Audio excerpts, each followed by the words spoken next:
Pull day 2 today for you guys. So we're starting the single arm cable row into our rack chin, DC lat hang, Kurowski row, erector work, and some bicep work. Again, we'll go over the videos, do a voiceover, kind of go over form execution, give you guys some tips and then some application you guys can apply to your training. So our first motion is that single arm cable row. This would be more mid to upper lat emphasis. So on this, we want to do a slight turn into our working hip to just focus on enhancing the stretch. Notice I let my arm protract, so I'm letting my shoulder blade actually move about. Your lat connects directly to your humerus, your upper arm. So by letting that shoulder protract slightly and stretch, you're going to get a little bit more benefit out of this motion. Think about crack at the elbow driving towards your hip. One thing I could have done a little bit better is keep that spinal extension, which I did better on my last set. This is my second working set here. So focus on driving elbow towards hip, keep that tall chest, keep that tension on your lat. Next will be our rack chin. So this is with angle 90 grips. You want to semi-supinated grips. So think about internally rotating your wrist, palms facing your midline and your body. You can use this with a Swiss bar, D handles, or if you can't set up on this variation, my feet are set up on a bench. It's like a bit different of a stimulus, but it's like a supinated pull-up. So you can do like an assisted pull-up, a supinated lat pull-down, put D handles on a pull-down bar, perform it that way too. But this is a little more lat hypertrophy, definitely in that stretch at the bottom of this motion here. Finished up with my single arm rows, rack chins, and our DC lat hang. Only thing I didn't record was the DC lat hang, as that is just a holding isometric stretch for time. Sorry about the darkness in this video. I'm in the corner of the gym, but we'll keep on going. Motion to Kurowski row, so it's more of an upper back emphasis. You'll notice I use a bit more body English in this. Really just focus on the contraction and protraction, so moving by my shoulder blades in this motion. 2 sets, 15 to 20. So here's my second set.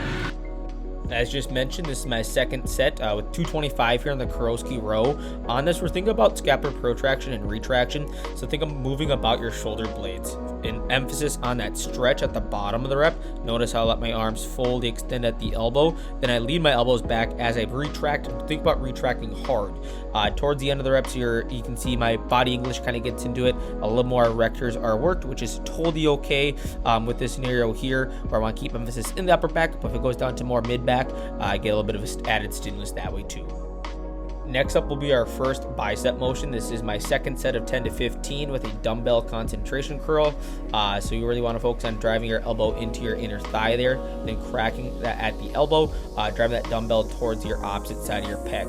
As you can see, as I get a little bit fatigued, I'm focused on just swinging it as far as as I can, controlling that eccentric, continuing that snap at the elbow. The second bicep variation will be a standing kabuki bar curl, so it's like a Swiss bar. You can substitute this with a hammer curl variation, but it's going to be more of a neutral grip, so working more your brachioradialis along with your biceps here. So focus on, again, keep that chest tall, spine extended, elbows tucked to your sides. Crack at the elbow. Think about driving your forearm into your bicep there. You'll notice I let my elbow slightly sway just to emphasize the shortened position at the top of the rep of the squeeze, but I'm still getting that full extension throughout the range of motion. I did 2 sets of 10 to 15 on both bicep variations here. Lastly will be my back extension. I typically have this before my bicep work, but it was being used at the time. So I have 2 sets of 8 to 12, dumbbell or cable. Dumbbells were getting a little awkward for me to set up, so I went to more of a cable extension. But on this, we want to set the pad, the angle of the pad, above your hip crease so we can focus on the flexion extension throughout our spine, working more of our low back erectors here. So focusing on flexion through, and then as we drive up, we're driving our hip into pad, extending, full extension, also getting a little bit of glute hammy stimulus within this too. So 2 sets, 8 to 12. We just finished up pull day 2 here. Very solid day across the board. Rack chins went up today. DC lat hang went up in weight today. Curls went up in weight today. Motion's feeling very solid. So go ahead and give this workout a try. Let me know if any questions or concerns on it. Some of the motions, such as the rack chin, you can substitute out for like a supinated pull-up, assisted pull-up, whatever it might be there, or use like a D handle, some internal rotation on like a lat pull-down bar. Just to kind of bias more lat development, a little bit more bicep within that too.